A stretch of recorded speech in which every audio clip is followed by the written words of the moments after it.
श्री हरि के चरणों में नमन। आज हम श्रीमद् भगवद गीता के अध्याय 1 के श्लोक संख्या 19 का अध्ययन करेंगे। सघोषो धार्तराष्ट्राणाम हृदयानि व्यदारयत नभस्य पृथ्वी चैव तुमलो व्यनुनादयन।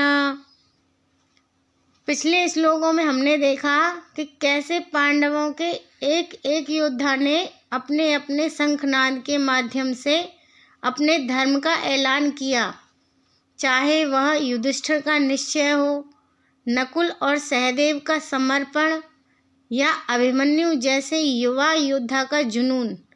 हर योद्धा ने अपनी अपनी नीयत, अपनी निष्ठा और अपना संकल्प घोषित किया।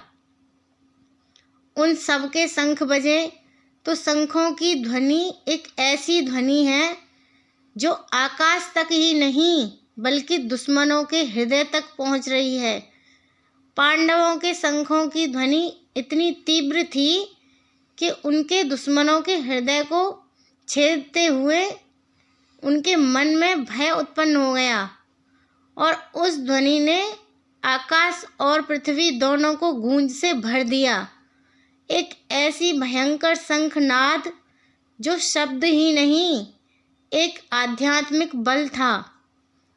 यह श्लोक सिर्फ एक ध्वनि का वर्णन नहीं कर रहा है कि जब निष्ठा, संकल्प और धर्म एक साथ आवाज़ उठाते हैं तो उसकी गूंज सिर्फ कानों तक ही नहीं बल्कि हृदय तक जाती है। कौरव सेना जिसकी संख्या पांडवों की सेना से ज़्यादा थी, तब भी वह पहली बार अंदर से कांप उठी। शंखनाद की क्रिया एक मानसिक युद्ध था। पहले दुर्योधन पांडवों की शक्ति को नज़रअंदाज कर रहा था, लेकिन उसकी एकता दुर्योधन और उसकी सेना के अंदर हलचल मचा रही थी। इस श्लोक से हमें ये सीख मिलती है कि सच्चाई की आवाज़ हमेशा गहरी होती है। जब तुम अपने मन की बात पूरे समाज के सामने बोलते हो, चाहे सब चुप क्यों ना हो, तुम्हारी आवाज़ सबके दिल तक पहुंचती है। तुम्हारे एक कदम से दूसरे लोग भी जागते हैं। अपनी सच्चाई को कभी मत छुपाओ, उसको अपनी ताकत बनाओ। दूसरा, जब स्पष्टता और एकता होती है तो सामने वाला हिल जाता है।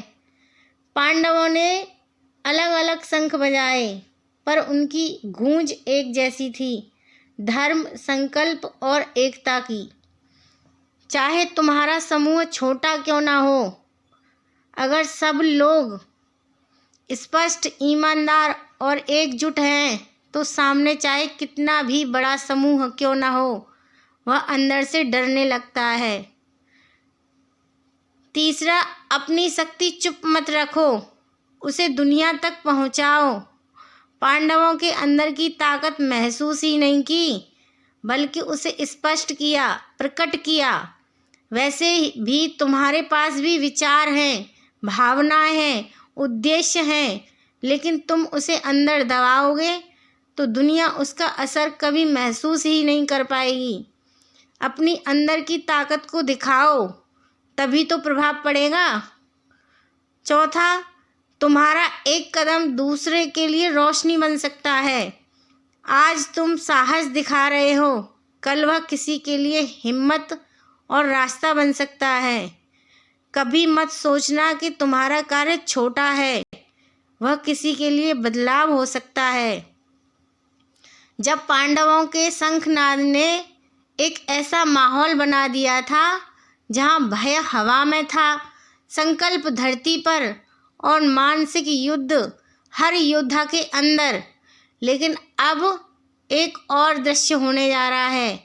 एक योद्धा जिसका मन अब तक शांत था, उसकी आंखों के सामने पूरी सेना खड़ी है और उसके दिल में उठने वाले सवाल इस युद्ध की दिशा ही बदल दें। कौन है वह योद्धा, जानेंगे हम अगले श्लोक में। धन्यवाद।